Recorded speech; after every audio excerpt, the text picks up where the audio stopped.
Hi guys and girls, it's Usernamekate and welcome back to my channel. So today I'm going to be doing a walk around video on Suzuki's 2023 V-Strom 1050.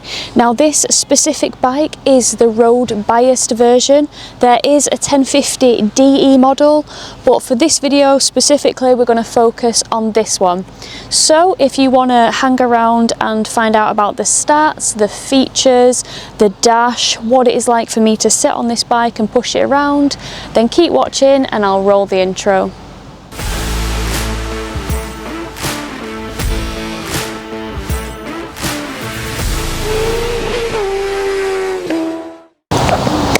So, Suzuki's V-Strom 1050 starts from £13,165 and that's on the road. Now that is the price for a non-tour version, which is what you see here. If you are after a tour version which comes with full aluminium luggage, they start from £14,665. Now this V-Strom is available in 4 different colour options. In true Suzuki style, we have some pretty complicated names, so I'm just going to run through them now. We have the metallic reflective blue and the metallic matte black number 2. Then we have what you see here, which is candy daring red and metallic matte black number 2. There's also the option of glass matte mechanical grey and metallic matte black number 2. Flipping heck, these are a mouthful, let me tell you. And then finally we have glass sparkle black and metallic matte black number 2. Guys, I want to know in the comments below what your favourite colour is out of those V-Stroms. I think personally mine is the blue and white one, although I would like to see it in real life before I stick to that decision. The new 2023 V-Strom 1050 is powered by the latest iteration of Suzuki's distinctive liquid-cooled 4-stroke 90-degree V-twin double overhead cam engine.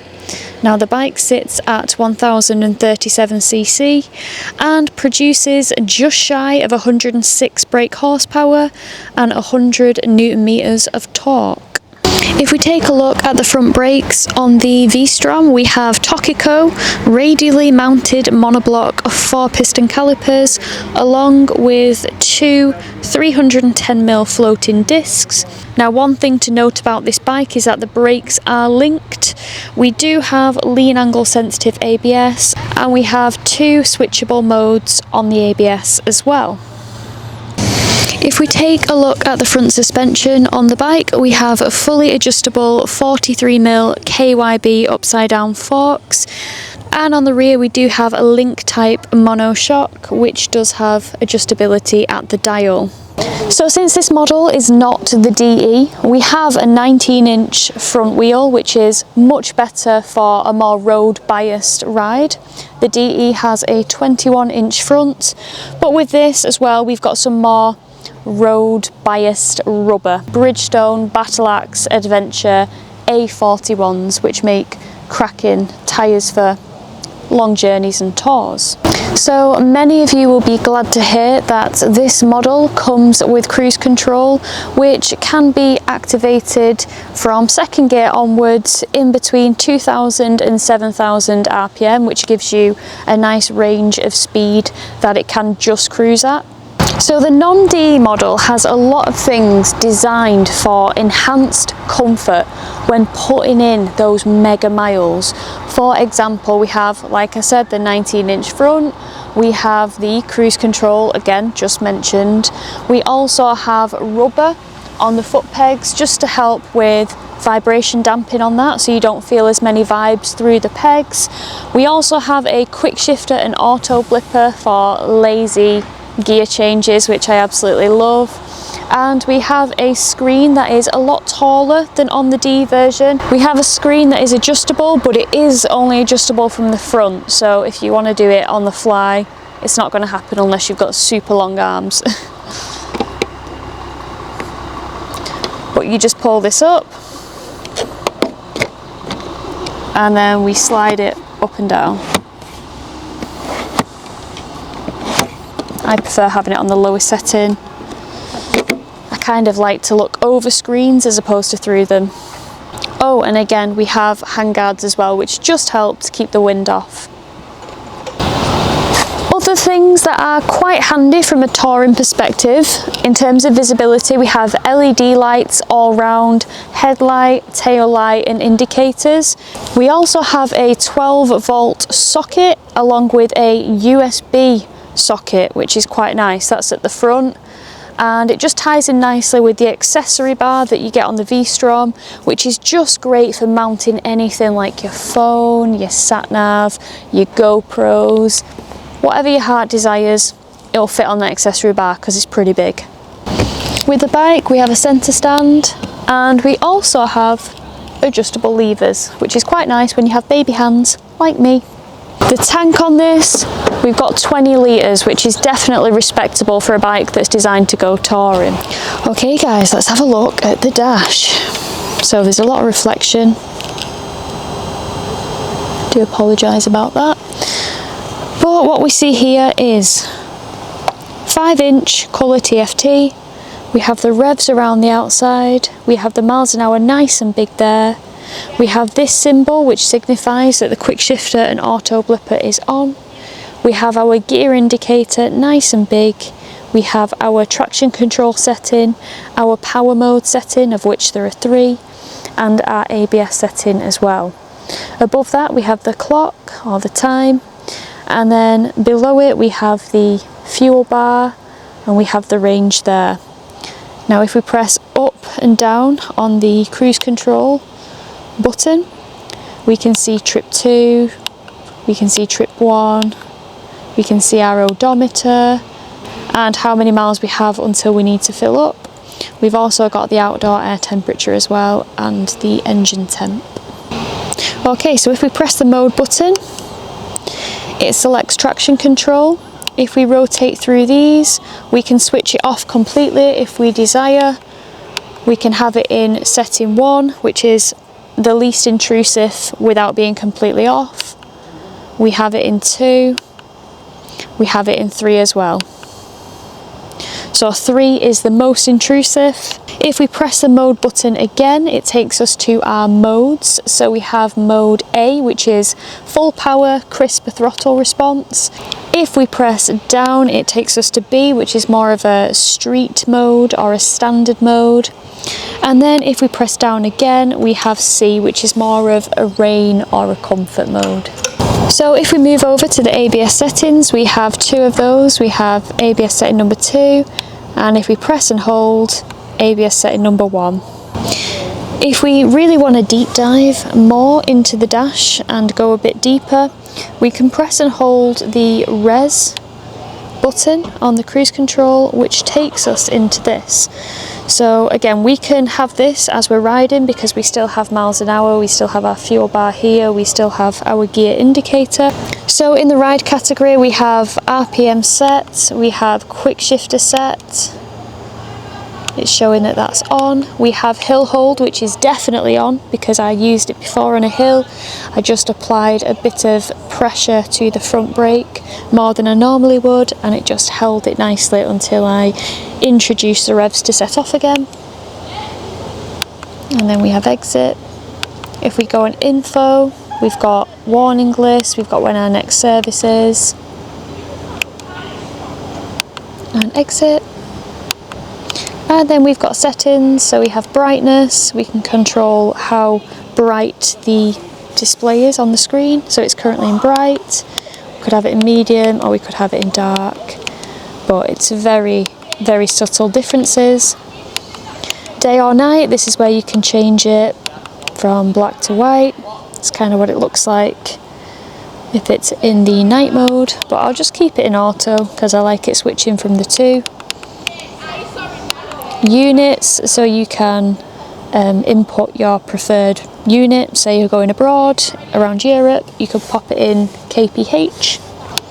Consumption, temperature, you can change it dependent on your preference.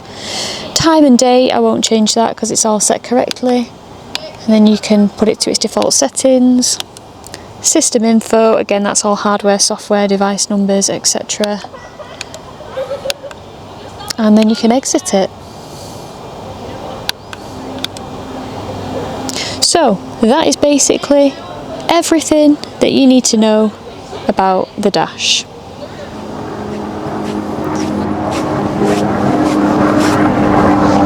Okay, so we're going to see what it is like for me to sit on this bike as a 5'4" individual with a 29-inch inside leg measurement.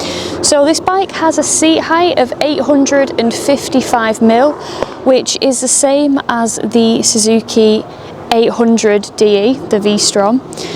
Now if you watched that walk around video, you will see that my legs dangled dramatically, but if we see what it is like on this,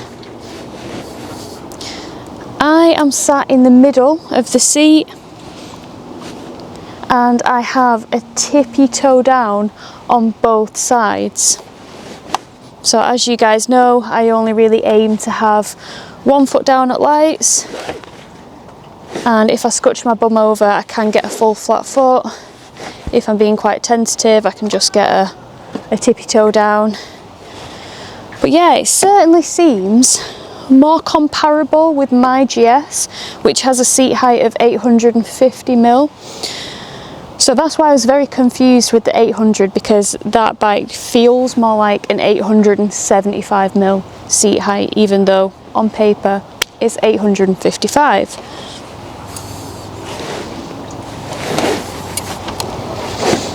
Whilst I'm sitting on this bike, we may as well take a look at the riding position.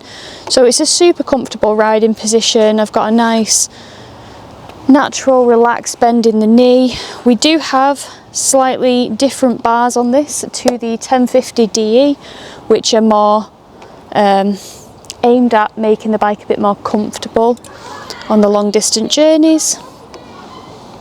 But yeah, nice straight back. It's quite a nice riding position. One thing that's worth noting is if you have a look under the pillion seat, you will find some seat risers which will increase the seat height by 20mm. On the flip side, if you're struggling with the height, there is a genuine Suzuki seat which will lower it by 30mm. So the weight of this bike, 242 kilograms. So let's see what it's like to push this bad boy around. I have just filled it up, so it has 20 litres in the tank. So we'll see how I can cope with it. Okay, we're going to see what it's like to push around 242 kilograms of metal, a hunk of metal.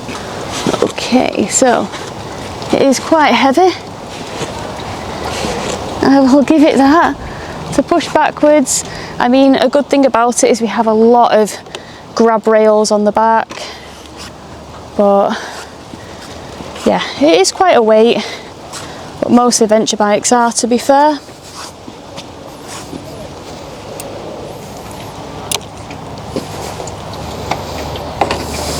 But yeah, manageable just about for me. Right, we've got it nice and warm, so we're just going to do a bit of a sound test for you guys. We've got a nice V-twin. Let's see how it translates.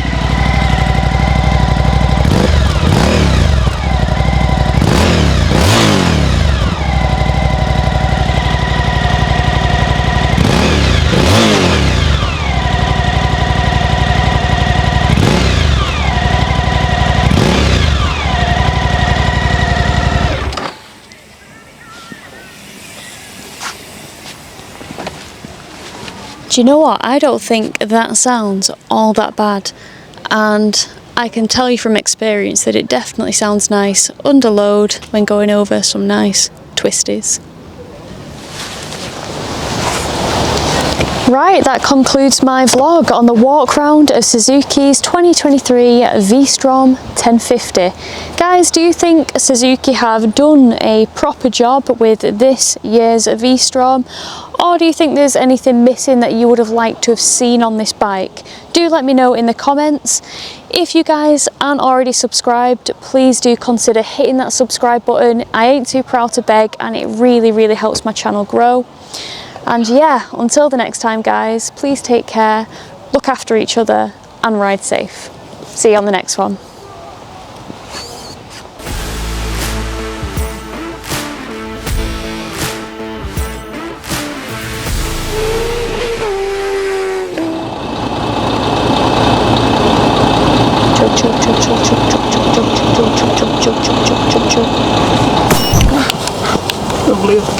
I used to have one of these, but I was just looking at it. Did you?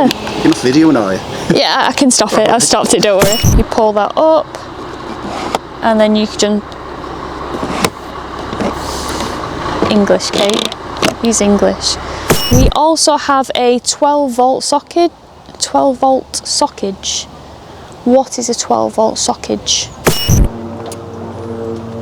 Bruh. Take 2. Don't mind me.